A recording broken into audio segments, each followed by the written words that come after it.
हम पढ़ रहे थे गैल्वेनिक सेल या वोल्टेज सेल। तो एक बार कल की क्लास की चर्चा कर लेते हैं। सेल किसे कहते हैं?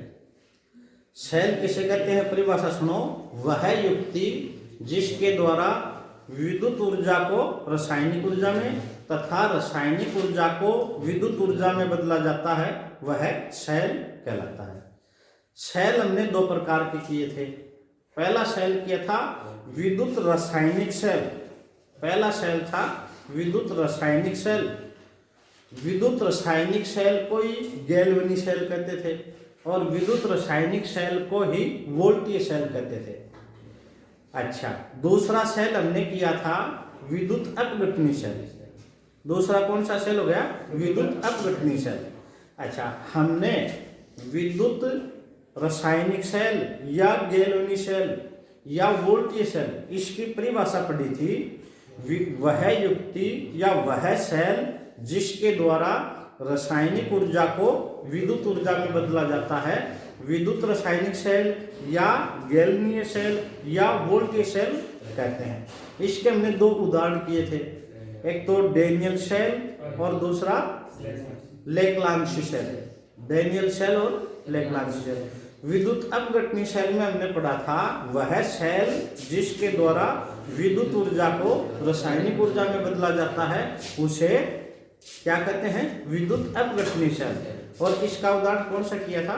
शीशा संचायक सेल। एग्जाम की दृष्टि से हमारा जो खूब महत्वपूर्ण था विद्युत अपघटनी सेल या गैल्वेनिक सेल या वोल्टेज सेल, इसको समझने के लिए हमने उदाहरण लिया था डैनियल सेल। डैनियल सेल के माध्यम से समझाया था। तो ये हमारा एक डैनियल सेल है।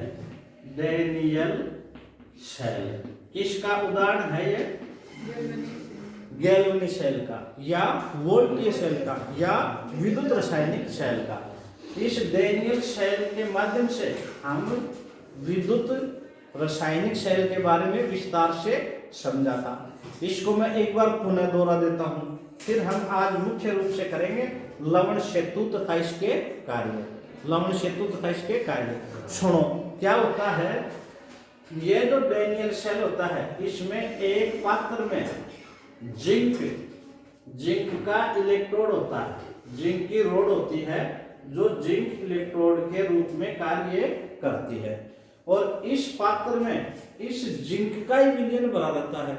जिंक का विलयन हम ले लेते हैं जिंक सल्फेट। ये जिंक सल्फेट है, ये Zn+2 और SO4-2 इनमें वियोजित होता है।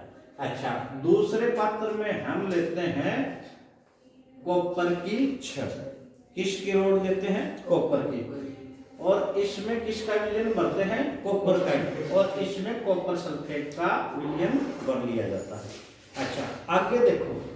इस इलेक्ट्रोड को एक तार के कुंजी, इस इलेक्ट्रोड को तार से, कुंजी से और वोल्टमीटर से जिंक की जो छड़ है या जिंक का जो इलेक्ट्रोड है उसको कॉपर के इलेक्ट्रोड से जोड़ देते हैं।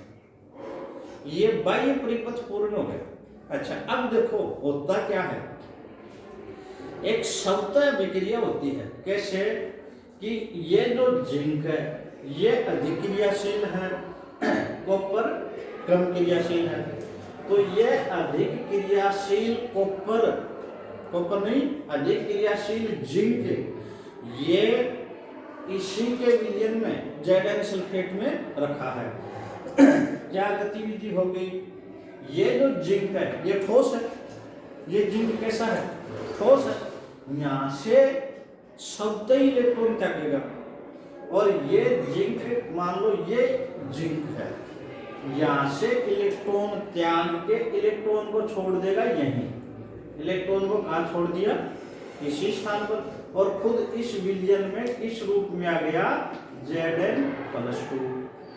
ये नीचे वाला है ये भी छोड़ देगा इलेक्ट्रॉन यहाँ, और ये Zn+2 यहाँ से भी आ जाएगा। ये Zn+2 आ गया, ये इलेक्ट्रॉन आते गए। तो इस तरह से यहाँ इलेक्ट्रॉन इस जिंक की छड़ पर इलेक्ट्रॉनों की अधिकता हो जाती है और ये पिघल करके इस विलियन में Zn आ जाता है। तो ये जो जिंक की रोड होती है ये पतली हो जाती है और जैसे जैसे सेल को काम में लेते हैं तो ये खत्म भी हो जाती है, ये पिघलकर इस विलियन में आ जाती है। इसके दो परिणाम हुए, एक तो इस विलियन में Zn+2 आयनों की संख्या बढ़ गई ना यहाँ से आके। अच्छा, पर ये यहाँ से जब जिंक आया, मैं यहाँ क्रिया लिखता हूँ, आप देखना कि ये Zn है ठोस। Zn कैसा है? ठोस। ये क्या करेगा, ये 2 इलेक्ट्रॉन त्यागेगा और Zn+2 में बदल जाएगा। इसको बोलते हैं जिंक आयन। इसको क्या बोलते हैं? Zinc ion. इसको बोलते हैं जिंक ठोस इलेक्ट्रोड। ये इलेक्ट्रोड सुनो, यहाँ किसकी दिखता होगी? धन आवेशों की, Zn+ के दिखता होगी। यहाँ कौन रह गए? इलेक्ट्रॉन। इलेक्ट्रॉनों पर कैसा आवेश होता है? ऋणावेश। तो यहाँ ऋणावेश की अधिकता होने के कारण इस पर कैसा इलेक्ट्रॉन होगा? ये नेगेटिव। इस पर हमने क्या लिख दिया? ऋण। अच्छा, दूसरी बात सुनो, यहाँ ये जो जिंक था इसने इलेक्ट्रॉन त्यागा है, इलेक्ट्रॉन का त्याग किया है। और हम ऑक्सीकरण पढ़ते समय परिभाषा पढ़ चुके थे, जो इलेक्ट्रॉन का त्याग करे उसका क्या होता है? ऑक्सीकरण। तो इसका जिंक का हुआ है ऑक्सीकरण। हमेशा जिसका ऑक्सीकरण हो उसको क्या लेंगे? एनोड। और जिसका अपचयन हो उसको क्या लेंगे? कैथोड। तो मेरे हिसाब से आप ये बात समझ रहे होंगे। इसको एक शॉर्ट तरीका भी था, हमने याद किया था, LOAN। हमेशा बाई तरफ लेफ्ट में क्या लेते हैं? ये तो लेफ्ट, ये तो क्या हो गया? लेफ्ट। बायां। अच्छा, लेफ्ट वाले का क्या होता है? ऑक्सीकरण। क्या होता है? ऑक्सीकरण। और इसको क्या बोलते हैं? एनोड। और इस पर कैसा आवेश होता है? नेगेटिव। ये एनोड, ये ऑक्सीकरण। इसकी गतिविधि समझ गए? जैसे अच्छा, अब ये देखो क्या होगा, यहाँ जो ऋणावेश अधिक हुआ ना, ये इस तार के माध्यम से जाएगा और ये इलेक्ट्रॉन जाएंगे और ये इलेक्ट्रॉन यहाँ आ जाएंगे। इस पर आगे कॉपर पर, कॉपर की छड़ मान लो, कॉपर की रोड मान लो, या कॉपर के इलेक्ट्रोड। अच्छा, यहाँ की गतिविधि देखो क्या होता है। यहाँ पहले से ही कौन है? Cu+ और SO4-। कॉपर सल्फेट का विलयन है ना, इसमें कॉपर+2 SO4, तार के माध्यम से क्या गए? इलेक्ट्रॉन। क्या गए? इलेक्ट्रॉन। अच्छा, अब देखो इस विलयन का ये Cu+ दौड़ेगा इसकी तरफ, इसके माइनस की तरफ, और ये यहां पहुंच जाएगा। Cu+ इलेक्ट्रॉन को तो कर देगा उदासीन, और ये Cu आ गया यहाँ। तो देखो यहाँ इसको धन बोलते हैं, इसकी तुलना में, इसकी ऋण की तुलना में यहाँ ऋण का मान नहीं होता। इलेक्ट्रॉन आता है, इलेक्ट्रॉन को कौन खा जाता है? Cu+, उदासीन कर दिया। अच्छा, अब एक बात और जो समझने की बात है, ये Cu तो चला गया, Cu यहाँ जाता जाएगा, Cu ये यहाँ चला गया, यहाँ ही जम जाता है, निक्षेपित हो जाता है। तो ये रोड मोटी होती जाती है, निक्षेपित हो जाता है। ये रोड कैसी होती जाती है? मोटी हो जाती है। पर इस विलयन में एक गड़बड़ी हो जाती है।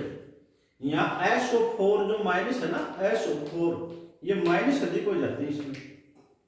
क्यों हो जाते हैं? प्लस थे पहले तो बराबर रहते थे, पर प्लस तो यहाँ चला गया, इलेक्ट्रॉन के साथ मिलकर उदासीन हो गया, तो यहाँ कौन अधिक हो गए? माइनस। अच्छा, इधर देखो, इधर ये प्लस ज्यादा आ रहे हैं तो यहाँ प्लस ज्यादा हो गई। तो ये विद्युत धारा बहेगी, पर कुछ समय बाद ये जो प्लस है ना, धन प्लस, इन इलेक्ट्रॉनों को ही आकर्षित करने लग जाएंगे और ये इधर नहीं जाने देंगे। अच्छा, एक इधर देखो, यहाँ ये जो ऋण है और इधर जो इलेक्ट्रॉन आते हैं ये इनको प्रतिकर्षित करेंगे। तो इस समस्या को रोकने के लिए कि इसमें फिर विद्युत धारा बहनी बंद हो जाती है, तो इस विद्युत को लगातार चलाए रखने के लिए क्या करेंगे? उसके लिए ये लवण सेतु लगाएंगे। लवण सेतु क्यों लगा रहे हैं? पुनः सुनो, ये अर्ध सेल है, ये एनोड अर्ध शेल है, यहाँ ऑक्सीजन होता है तो ये ऑक्सीजन अर्ध शेल, ये अपचयन अर्ध शेल। तो इनकी यहाँ जो अधिक धनायन आ गया था, यहाँ अधिक ऋण आ गया था, इनको उदासीन बनाने के लिए किसका काम में लेते हैं?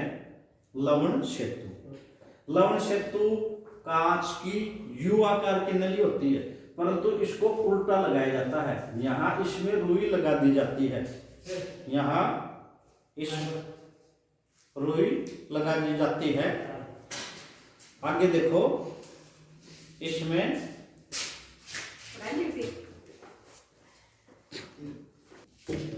आगे देखो, अब देखो यहाँ किसका अधिक्य हो गया? ऋणायन का। तो इसके लिए हम क्या लेते हैं? लवण सेतु। लवण सेतु क्या होता है?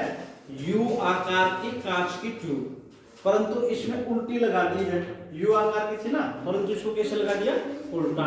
अच्छा, अब इसमें क्या बना रहता है? इसमें ये देखो, किसी प्रबल विद्युतक घट्टे के Cl KNO3 NH4Cl का एगार में पेस्ट बनाकर भर देते हैं। एगार में पेस्ट बना के भर देते हैं। अच्छा, अगली गतिविधि देखो। अब सबसे महत्वपूर्ण इसका कार्य है, ये इसको उदासीन बनाए रखता है। यहाँ जो धनायन हो गए ना और यहाँ ऋणायन हो गए, इनको उदासीन बनाए रखता है। कैसे बनाता है उदासीन? दो कार्य है इसके। एक तो लवण सेतु आंतरिक विद्युत उदासीनता को बनाए रखता है, और एक ये लवण सेतु विद्युत परिपथ को पूर्ण करता है। अच्छा, कैसे बनाए रखता है? सुनो, यहाँ धन है ना, धन, तो यहाँ का ये KCl टूटता है, ये K+ और Cl-, ये Cl यहाँ जाएगा और इस धन से क्रिया कर लेगा, ये ZnCl2 बन जाएगा। उदासीन हो गए ना धन, इसके माइनस क्लोरीन ने इस प्लस Zn को उदासीन कर दिया। देखो यही बात लिख रहा है। इलेक्ट्रॉन के निकलने के बाद, इलेक्ट्रॉन निकल गए, निकलने पर एनोड पर अतिरिक्त धनावेश Zn को उदासीन करने के लिए लवण सेतु से ऋणायन हम Cl ले रहे हैं, Cl एनोड की ओर चले जाते हैं। ये Cl यहाँ ना जो एगार भरा है, ये यहाँ एनोड की ओर चला जाता है। अच्छा, इसके उल्टी इधर हो जाएगी। कैथोड पर अतिरिक्त ऋणावेश, ये SO4 था ना, को उदासीन करने के लिए लवण सेतु में उपस्थित धनायन ये प्लस K यहाँ चला जाता है और ये इससे क्रिया करके K2SO4 बना देता है, की ओर चले जाते हैं। और ये कैसा हो जाता है? उदासीन। यही लवण सेतु के कार्य हो गए। अच्छा, अब एक चीज और देखो, इसमें हम चर्चा कर चुके हैं। अधिक क्रियाशील धातु का एनोड तथा कम क्रियाशील धातु का कैथोड बनाते हैं। अब है इलेक्ट्रोड विभव। इलेक्ट्रोड विभव क्या है? देखो यही बात थी, इस पर धन, इस पर ऋण और विजयन में धन, तो ये जो आवेश का जो अंतर हो गया ना, इससे विभवांतर उत्पन्न होता है। आप फिजिक्स में पढ़ोगे विभवांतर, ये ऋण और ये धन आवेश के अंतर से विभवांतर उत्पन्न होता है, और इसे क्या कहते हैं? इलेक्ट्रोड विभव। इलेक्ट्रोड विभव की परिभाषा देखो, अंग्रेजी में कहते हैं इलेक्ट्रोड पोटेंशियल। किसी धातु इलेक्ट्रोड तथा उसके आयनों के विलयन के मध्य उत्पन्न विद्युत विभवांतर को इलेक्ट्रोड विभव कहते हैं, और इसे अर्धशैल भी कहा जाता है। अर्धशैल भी कहा जाता है। इसको आप नोट्स बना लोगे और स्क्रीनशॉट ले लेंगे। आज हम चर्चा करेंगे मानक इलेक्ट्रोड विभव। कल की क्लास में आपने पढ़ा था इलेक्ट्रोड विभव। इलेक्ट्रोड विभव क्या होता है, इसकी परिभाषा बताइए। इलेक्ट्रोड विभव, इलेक्ट्रोड तथा उसके धातु आयन के मध्य उत्पन्न विभवांतर इलेक्ट्रोड विभव कहलाता है। जैसे हमने चर्चा की थी, ये एक पात्र है, इसमें ये इलेक्ट्रोड ले लिया, इलेक्ट्रोड में इसी का विलयन ले लिया, तो इस धातु इलेक्ट्रोड और इसके विलयन के मध्य यहाँ आवेश जैसे जिंक में हमने लिया था, यहाँ ऋणावेश था, यहाँ Zn+2 था, तो इलेक्ट्रोड और उसके आयन के मध्य उत्पन्न विभवांतरी क्या कहलाता था? इलेक्ट्रोड विभव। यहाँ आज जो हम एक नया शब्द काम में ले रहे हैं, मानक इलेक्ट्रोड विभव। मानक की जब भी शर्त आती है तो यहाँ ताप हो जाता है 298 केल्विन। ताप कितना हो जाता है? 298 केल्विन, और सांद्रता हो जाती है 1 मोल प्रति लीटर। तो मानक इलेक्ट्रोड विभव की वही परिभाषा है जो इलेक्ट्रोड विभव की है, पर उसमें दो चीज जोड़ते हैं। एक तो ताप तो कितना लेंगे? 298 केल्विन, और सांद्रता कितनी लेंगे? 1 मोल प्रति लीटर। तो परिभाषा देखें, मानक इलेक्ट्रोड विभव, स्टैंडर्ड इलेक्ट्रोड पोटेंशियल।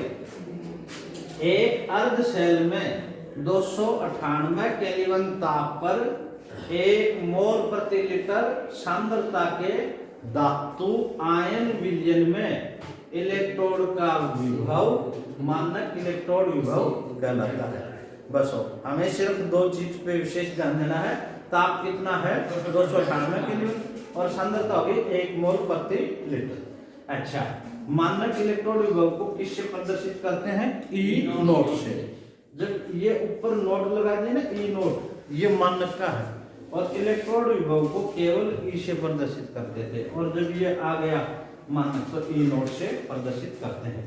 अब है मानक अपचयन विभव। मानक अपचयन विभव ये क्या होता है? अच्छा, अब ये अपचयन हो, अपचयन से संबंधित है जिस इलेक्ट्रोड पर अपचयन होता है। एक इलेक्ट्रोड की 298 केल्विन ताप तथा 1 मोल प्रति लीटर सांद्रता में इलेक्ट्रॉन ग्रहण करने अथवा अपचयित होने की प्रवृत्ति, इसका मानक अपचयन विभव कहलाता है। अपचयन में क्या होता है? इलेक्ट्रॉन का त्याग किया जाता है। देखो, इलेक्ट्रॉन ग्रहण किया जाता है। अपचयन में क्या होता है? इलेक्ट्रॉन ग्रहण। जो जिस पदार्थ, जिस अभिक्रिया में इलेक्ट्रॉन का त्याग हो रहा है वो ऑक्सीकरण, और जिसमें इलेक्ट्रॉन का ग्रहण हो रहा है वो क्या? अपचयन। तो उसी से दिया गया है ये। इसमें इलेक्ट्रॉन ग्रहण करने की अथवा अपचयित होने की प्रवृत्ति का माप है। एक इलेक्ट्रोड की 298 केल्विन ताप तथा 1 मोल प्रति लीटर सांद्रता में इलेक्ट्रॉन ग्रहण करने अथवा अपचयित होने की प्रवृत्ति, इसका मानक अपचयन विभव कहलाता है। और मानक अपचयन विभव को किससे प्रदर्शित करते हैं? ई नोट रेड, है ना, रिडक्शन से। अच्छा, अब देखो ये हमारा डेनियल सेल में हमने पढ़ा था, ये कॉपर आयन है Cu+2, एक हुआ, इसका मतलब जलीय विलयन है। इसने 2 इलेक्ट्रॉन ग्रहण कर लिए। ये जो इलेक्ट्रॉन ग्रहण करने की प्रवृत्ति है यही मानक अपचयन विभव कहलाती है। 2 इलेक्ट्रॉन ग्रहण करके ये क्या बन गया?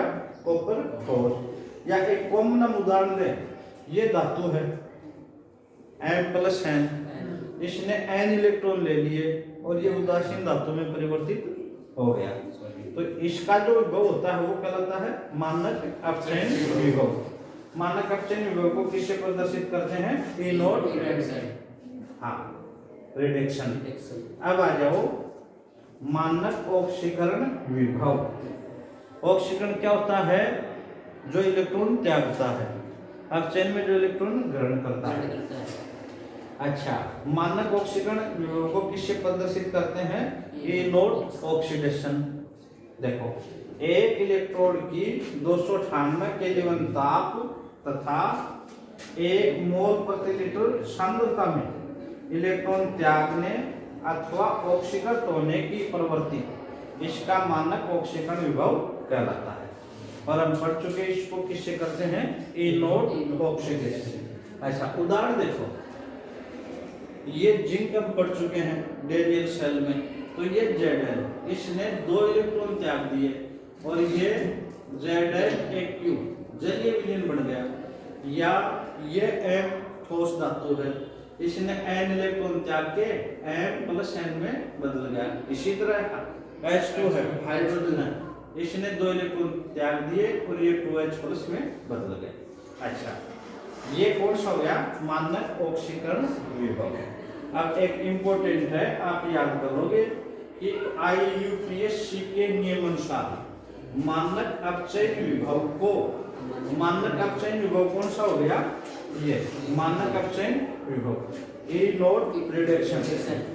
मानक अपचयन विभव को अब मानक इलेक्ट्रोड विभव कहते हैं। मानक अपचयन विभव को अब मानक इलेक्ट्रोड विभव कहा जाता है। एक अच्छा प्रश्न है आपके न्यूमेरिकल में बहुत आएगा।